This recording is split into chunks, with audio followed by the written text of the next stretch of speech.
ये beautiful pouch आप बना सकते हैं बचे हुए छोटे छोटे कपड़ों से।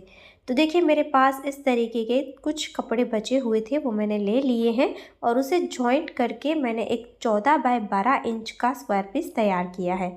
अब इसे इस तरीके से हम 2 बार फोल्ड करके रखेंगे और जो बंद साइड है वहाँ से नीचे से 2 इंच पर मार्क करेंगे, साइड से भी 2 इंच पर मार्क करेंगे और इस तरीके से इस मार्किंग को लंबा करेंगे। ऊपर से कॉर्नर पर इस तरीके से 1 इंच डाउन हम राउंड शेप देंगे और इस तरीके से यहाँ पर हमें मार्किंग करके कट करना है। अब यहाँ पर इसी के साइज़ का मैंने फोम और नॉन-वन लिया है और यहाँ पर देखिए चारों ओर सिलाई करके इन तीनों को हम अटैच करेंगे। एक्स्ट्रा कट करके हम किसी भी एक साइड पर 2 इंच पर मार्क करके कट करेंगे। इसी के साइज़ की ज़िप लेंगे। ज़िप को कपड़े की सीधी साइड पर उल्टी रख कर सिलना है। अब इसे इसके रॉन्ग साइड पर घुमाकर दबाते हुए एक सिलाई कर लीजिए और ज़िप की दूसरी साइड पर कटा हुआ हिस्सा अटैच कर दीजिए। रनर ऐड करना है और फिर हमें लेना है नॉन-वन का एक छोटा सा पीस और यहाँ पर देखिए बीच में इस तरीके से हम दोनों साइड पर मार्क करेंगे और यहाँ से नॉन-वन के छोटे पीस को हम इस तरीके से ऊपर की तरफ अटैच करेंगे और साइड में भी सिलाई करके एक्स्ट्रा कट कर देंगे।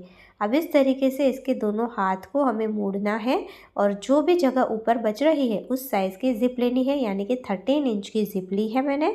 और अब हमें 13 इंच और चौड़ाई 2 इंच इस तरीके की 2 स्ट्रिप लेनी है नॉन-वन की। उसी के साइज़ का कपड़ा लेंगे। अब नॉन-वन की स्ट्रिप के ऊपर ज़िप को सीधा रखेंगे, कपड़े को उल्टा रखकर सिलाई करेंगे। अब इस तरीके से हम इसे पलटेंगे तो ज़िप हमारी बाहर की तरफ सीधी आ जाएगी। अब देखिए नॉन-वन के स्ट्रिप के ऊपर ज़िप का दूसरा हिस्सा रखेंगे और ऊपर कपड़ा रखकर यहाँ पर भी सिलाई करेंगे तो ये कुछ इस तरीके से रेडी होगा। इसके दोनों साइड पर सिलाई करेंगे और बाकी की चारों साइड पर भी आप सिलाई कर लीजिए। रनर पहले ऐड कर लेना है, उसके बाद जो भी एक्स्ट्रा था वो कट करके निकाल देंगे।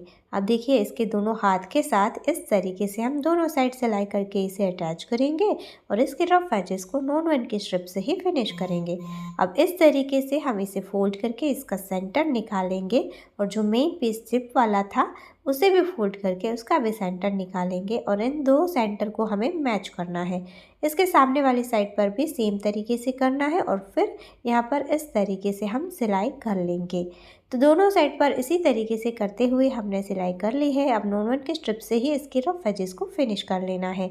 तो देखिए मैंने यहाँ पर एक कैरी बैग का इस्तेमाल किया है। अगर आप घर में ही पड़ी हुई चीज़ों का इस्तेमाल करना चाहते हैं तो नॉन-वन के कैरी बैग का इस्तेमाल कर सकते हैं या फिर आप चाहें तो इसमें जो भी सामान मैंने इस्तेमाल किया है वो सब कुछ आप हमारी वेबसाइट top3world.in से ऑर्डर कर सकते हैं या फिर स्क्रीन पर दिए गए नंबर पर व्हाट्सएप मैसेज भी कर सकते हैं।